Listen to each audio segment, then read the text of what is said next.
मेरी जीजियों से, मेरे जीजाओं से, बेटियों से, बेटाओं से। मंजिल तक पहुंचने के लिए पांव की जरूरत होती है और शंकर तक पहुंचने के लिए भाव की जरूरत होती है। मंजिल तक पहुंचना है तो पांव की जरूरत होगी और शंकर तक पहुंचना है, शिव तक पहुंचना है, शंकर से कुछ प्राप्त करना है, झोली पसार कर अपनी झोलियों में खुशियां प्राप्त करना है तो भाव की जरूरत होती है, केवल भाव। आप कितने धनपति हैं, कितने करोड़पति हैं, कितने सत्तापति हैं, कितने वैभवपति हैं, कितना आपके पास में वैभव है, कितना धन है, कितनी संपदा है, वो कोई मायना नहीं रखता। आपका भाव कितना है, शंकर जी के प्रति आपका दिल कितना है, भगवान शंकर के प्रति आपका भाव कितना है, वो देखा जाए। और कभी मौका लगे ना तो एक बार सीहोर कुबेरेश्वर धाम रुद्राक्ष महोत्सव में आकर देखिएगा।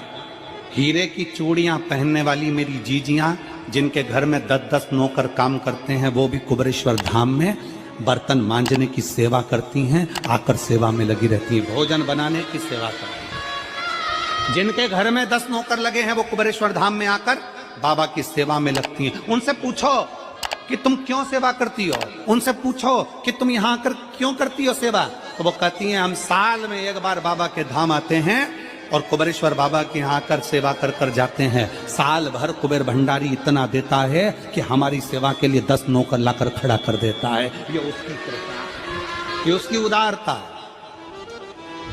ये उसकी दया। शंकर भगवान ने पूछा कौन सा रूप, तो कि जो मैं बचपन में भजती थी, जो मैं बचपन में भजती थी, जिसको मैंने बचपन में दर्शन किए हैं, छोटा सा शिवलिंग, छोटा सा शिवलिंग, ठीक है, छोटा सा शिवलिंग का रूप शंकर भगवान रखने को तैयार हो, ठीक है। शिवजी ने पूछा कि मुझे उठाएगा कौन।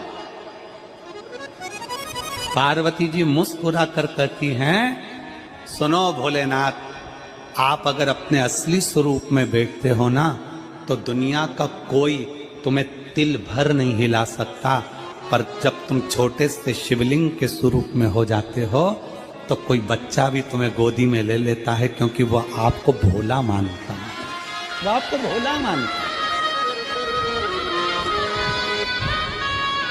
वो आपको भोला समझता है, सरल सहज।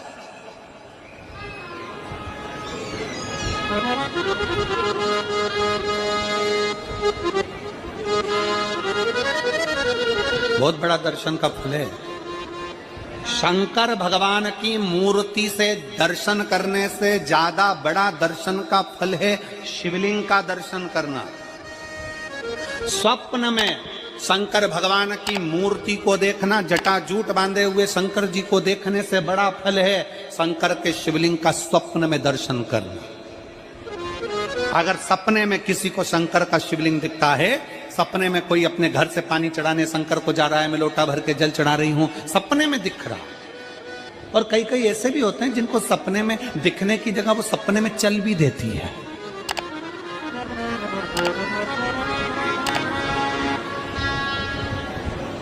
महाराष्ट्र में कथा थी तो वहां एक पत्र आया था, एक भाई ने लिखा था मेरी पत्नी से मैं बहुत परेशान हो गया हूं।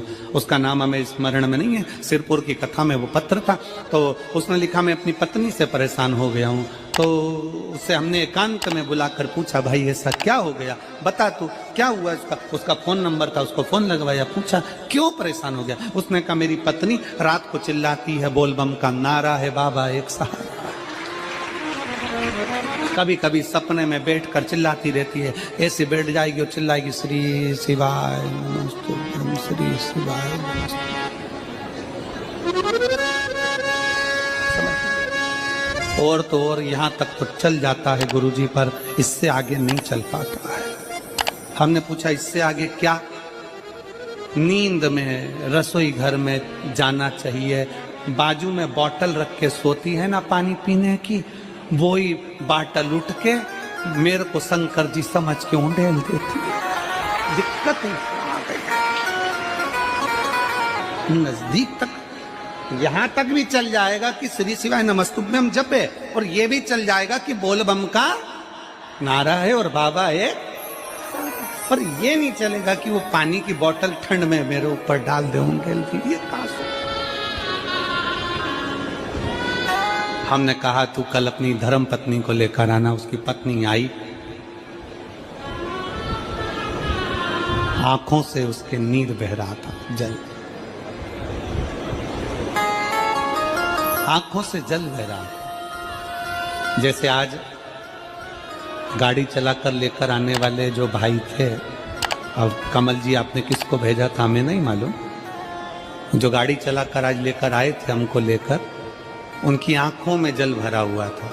वो कह रहे थे जब पहले गुड़ियारी में कथा थी, सबसे आखिरी में बैठकर कथा सुनी थी, एक विनती करी थी बाबा से कि बाबा बस ऐसा कर देना। दूसरी कथा मैंने रायपुर के पास में जब हुई अमलेश्वर में, तब कथा के मध्य में बीच पंडाल में बीच में बैठकर सुनी थी। फिर वहां भी बाबा से एक विनती करी थी, और आज मेरे बाबा ने ऐसी कृपा कर दी कि आपके नजदीक में बैठकर गाड़ी चलाकर यहां तक पहुंचा।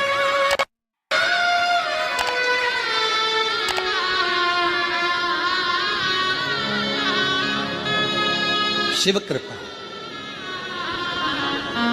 गाड़ी चलाते चलाते उनकी आंख में जल था, तो हमने उस दीदी से पूछा, जीजी तुम रो क्यों रही हो, ये बताओ, रोने का कारण क्या है?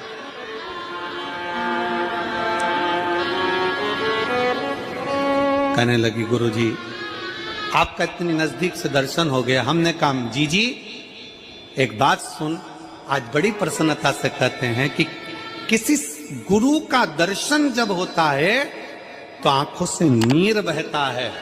भगवान से प्रार्थना करना कि एक बार उसका दर्शन हो जाए तो हमारी जिंदगी उसकी हो जाए, उसका दीदार।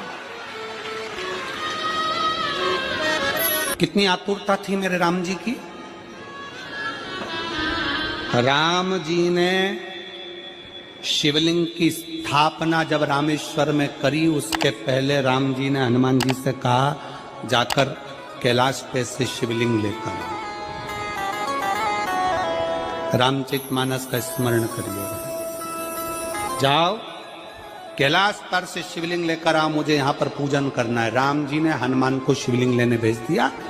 रामेश्वर धाम में राम जी इंतजार कर रहे थे, तभी हनुमान जी तो गए थे शिवलिंग लेने के लिए, और मां जानकी ने शिवलिंग का निर्माण कर दिया। राम जी ने शिवलिंग का निर्माण कर दिया, जानकी जी ने शिवलिंग का निर्माण कर दिया। मतलब शिव जी को प्राप्त करने के लिए क्षण की भी देरी नहीं करना चाहिए। तुरंत हनुमान जी शिवलिंग लेकर आए, हनुमान जी की आंख में जल। हनुमान जी बोले प्रभु वो, हनुमान जी बोले नाथ मेरे को शिवलिंग लेने भेजा था और मैं शिवलिंग लेकर आया, उससे पहले आपने रामेश्वर धाम की स्थापना कर दी। अब मेरे शिवलिंग का क्या होगा जो मैं लेकर आया? राम जी मुस्कुराकर बोले रे हनुमान